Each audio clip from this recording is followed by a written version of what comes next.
Oh.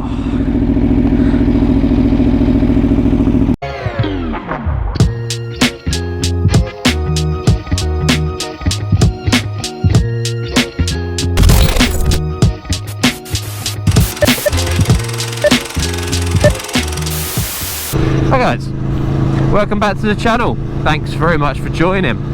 I thought today I'd discuss a little bit about touring. So for any of you who follow my channel regularly, you know that I tour every year to Europe, different areas. You know, we did the Black Forest last year and the Vosges. We've done before the Route Napoleon, the Route de Grande Alps, down to Nice, which was amazing. They're all amazing, to be honest. As soon as you get over into Europe, the roads are incredible. And if you haven't done that, that is something that I could not recommend more as a motorcyclist, is to go and do a Europe tour. Plan it for a good year. You know, if you go on your own, it's cool. If you go with mates, it's cool. Like, just go and do it. Anyway, as I said, for those of you who follow my channel, last time I did a tour, it was on an MT10, my beloved. But now this year will be different, or next year should I say, now will be different. It will be on the Tuono. So my question to myself was, when I was looking to buy this bike, was, can you really tour a Tuono? Is it really a good bike to tour with? Essentially a race bike, but you're taking for a, you know, a couple of 1,000-mile round trip. And a couple of my friends have Tuonos, and they're regularly on my channel and regularly on tour.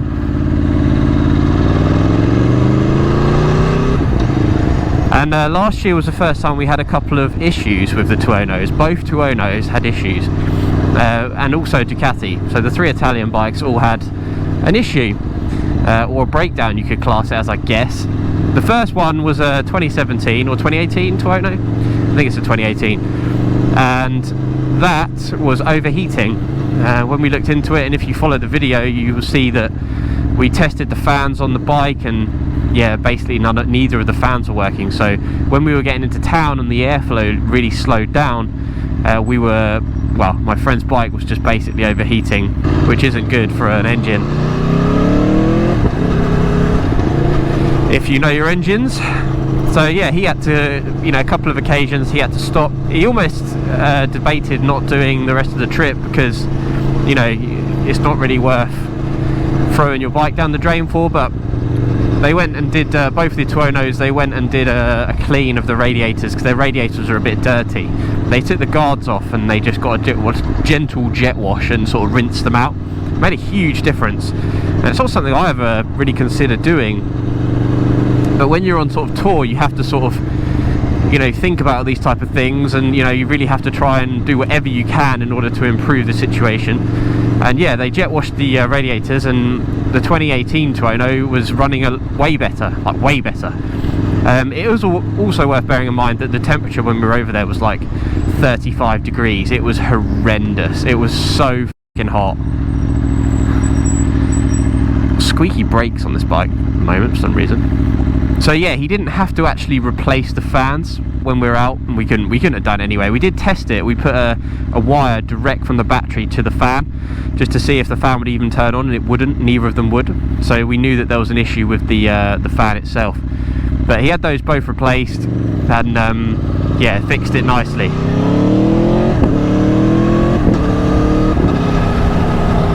And yeah, that brings us on to the 2023 Tuono in our group.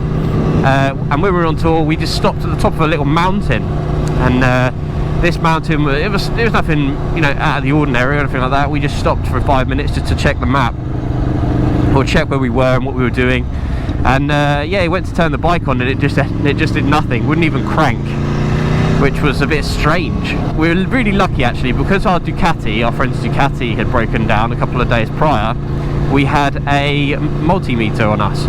Very useful tool in the event that you break down, let me tell you that. I haven't used a multimeter in years, but I bought one purely after that trip, and I've already used it a couple of times just for useful little tasks, and they're actually really good. But yeah, so we had that, we tested this bike, you know, we were trying to look back at fuses, because it was just literally, it would turn on, but it wouldn't crank. I don't like the fact I've got Bridgestone RS11s and it's like 3 degrees. yeah, we found that there was no ignition. Well, I can't remember what it actually was, but it was something under the seat, ignition coil or something like that, and that ignition coil had got wet, or whatever it was had got wet. The terminals on this part had got wet, and you could see that they'd corroded just slightly. Now the day before, we went through a horrendous rainstorm. Oh.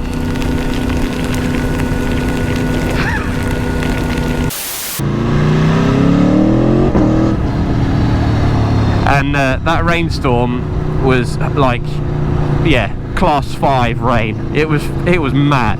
If you follow my channel and you watch that video, you'll see how bad it was. When it turned into hail, it was like 40 degrees or something stupid, like 35, 40 degrees on the B500 in Germany, and we got absolutely caked in. Well, it was just so bad. We pulled over and we hid in a bus stop until it was over, because it was actually quite painful. Oh! But yeah, that was fun, and we think that my mate's bike got the tail of that bike, let a bit of water in and corroded those terminals. So we cleaned it up, and yeah, it fired straight away. So I think, you know, people worry about Aprilia being unreliable, and fair enough. I think they're not unreliable. I think they just can be a little bit temperamental. They're a bit like if you had a supermodel girlfriend, you know. They're nice to look at and stuff, but they probably want you to spend a lot of money like every day, and they want a 5-star restaurant, 5-star hotel and restaurant every weekend. You know what I mean? Like, it's a bit like having a Tuono, to be honest. Expensive servicing costs. You need to keep on top of it. You need to regularly buy it flowers. In this case, 10W50. Oh, she sounds so good. But yes, and that brings me on to, yeah, I now have that bike, which has had those problems on tour this year. So now I've got a couple of things to think about, really. What do I need to do? That you've got to prepare your bike as best as possible for a tour. You know, get it freshly serviced, make sure the oils are new, because you're putting a couple of thousand miles plus maybe on an engine and all the components. You know, if your wheel bearing's like not been done in a long time, you might want to even consider something like as small as that, although it's rare. But yeah, so yeah, you need to think about all these things, and one major thing you've got to think about is luggage.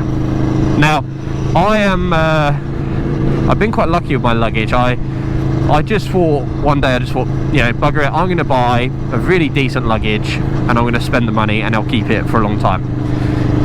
And I bought the Givi top box, the Trekker Outback 42, I think it's called, 42 litre box, big tough box. I've used it for about 4 or 5 tours now, and it's been great. Love it. Perfect lock. It's tough. It's been through an airport now, because obviously I broke down on my MT10 in the middle of France, southern France, so I had to wrap that top box in luggage tape that's like a strong cling film and send it through a plane. And we know what happens to luggage in plane compartments. They get absolutely destroyed. So yeah, it survived fine, not a mark on it from that, which was pretty amazing. And I want to keep that top box, but Givi don't do any fitting arms, which you need for the Tuono. So that leaves me in a bit of a predicament, really, as to what I buy. Now, I actually went and just typed into ChatGPT, as well as a couple of forums, what are some good luggage options for the Tuono, and there is someone who actually reached out to me and said I actually have a Givi top box on, and what I did is I bought the arms for this from this company and bought the top carrier, which is a universal top carrier, so you can fit a variety of different luggages on it, for this one. So essentially you can do the top box, it's just they don't sell it, you know, as something, they don't sell it as a product, but you can buy a couple of different companies' items and get that top box to fit, which is what I'm thinking I might do, because I don't really want to give up my Givi top box. It's so good. So I think that's what I'm going to do. There is other options as well. My good friend Glenn, who has the 2023 Tuono we were talking about, he has luggage on his bike already, but it's a soft luggage, but it works, and they use it. Him and the other Tuono mate I have, they both have the same luggage, and they use that every year, and it's fine.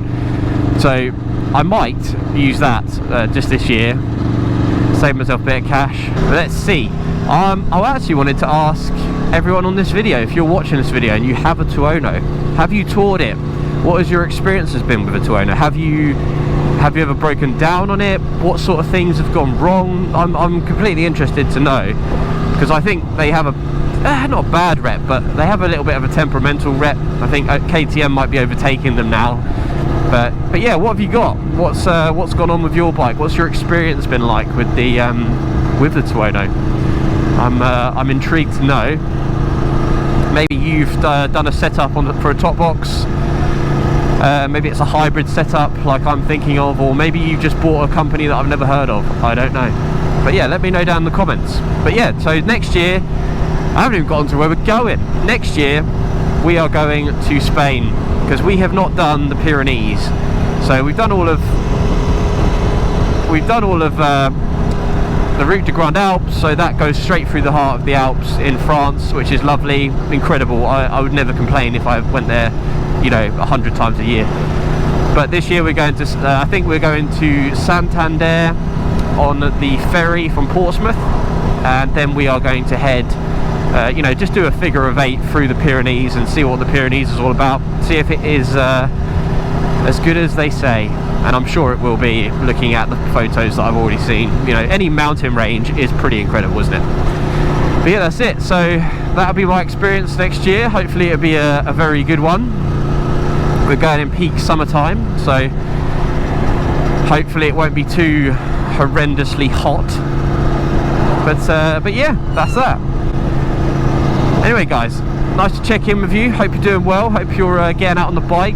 A bit unlike me, to be honest. I'm completely avoiding riding my bike at the moment. I'm being completely wet. I see the outside, even though it's a sunny day like today, I'm like squirming because it's like 2 degrees or something. I don't know how cold it is, but it's cold. It's getting cold, and I got my winter gear on. None of it's charged. I'm hope these gloves are going to die probably any minute, but my jacket wasn't charged, so that's really painful. But who cares? It's nice to get out on the bike.